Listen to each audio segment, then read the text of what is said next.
भिवानी जिले के लोहारू की प्लेवे टीचर मनीषा का 8 दिन बाद अंतिम संस्कार कर दिया गया। सीबीआई जांच की मांग के बाद दिल्ली एम्स में पोस्टमार्टम हुआ और उसके बाद परिजनों ने गुरुवार सुबह मनीषा का अंतिम संस्कार किया। अंतिम संस्कार स्थल पर किसी भी अप्रिय घटना को रोकने के लिए पुलिस बल और रैपिड एक्शन फोर्स की तैनाती की गई थी।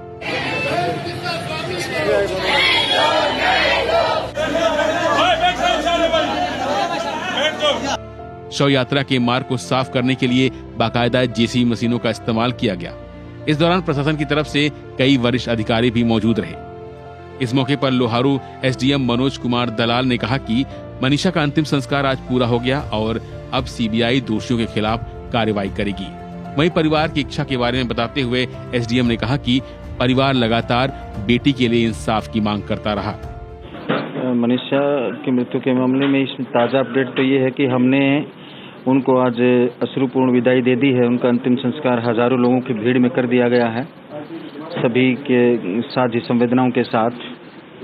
परिवार और जन भावना ये थी कि सीबीआई जांच और एम्स की जो पोस्टमार्टम है वहाँ होना चाहिए, और वो होने के बाद परिवार ने कल शाम को धरने पर ये सभी से प्रार्थना की थी, और हम भी लगातार प्रशासन की तरफ से प्रार्थना कर ही रहे थे सभी से, तो वो स्वीकार कर लिया गया है। और आज सुबह 8 बजे हजारों लोगों के साथ प्रशासन की मौजूदगी में बहुत शांतिपूर्ण तरीके से उस बहन को विदाई दे दी गई है।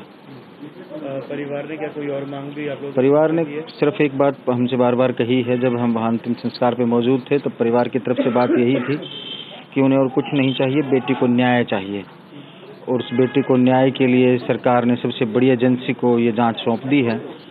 और हम उम्मीद करेंगे कि जो छोटी मोटी किसी तरह की कोई चूक हो गई होगी तो उस चूक को ठीक करने का काम सीबीआई करेगी, और जो भी तथ्य रहेंगे उनको सबके बीच में लाया जाएगा, और अगर कोई वास्तव में कोई गुनहगार मिलता है तो कानून के तहत उसे सख्त सजा दिलाने का काम सरकार और सीबीआई दोनों मिलकर के करेंगे। क्या धरना अभी भी चालू है? लोगों का कहना है जो पंचायत में इकट्ठा हुए थे, कल शाम को ही धरना समाप्त कर दिया गया था, क्योंकि लगातार ये चीजें जारी थी। शांतिपूर्ण धरना चल रहा था, और अंत में जब ये बात पहुंची सरकार प्रशासन की तरफ से या पुलिस की तरफ से या डॉक्टर्स की तरफ से जो ऑब्जर्वेशंस थे वो स्वीकार्य नहीं हो पाए थे परिवार को और लोगों को, यहाँ के क्षेत्र के लोगों को, तो ये मांग की गई थी कि एम्स में ही पोस्टमार्टम होना चाहिए और सीबीआई को ये जांच सौंपी जानी चाहिए। तो दोनों स्वीकार होने के बाद कल शाम को यह धरना बहुत शांतिपूर्ण तरीके से समाप्त हो गया था। जिस तरह से एक बेटी की मौत हुई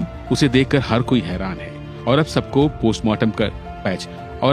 पोस्टमार्टम रिपोर्ट का इंतजार है, जिसके बाद पूरी मिस्ट्री से पर्दा उठ सकेगा। फिलहाल के लिए बस इतना ही। बाकी अपडेट लिए बने रहिए वन इंडिया हिंदी के साथ। Subscribe to One India and never miss an update. Download the One India app now.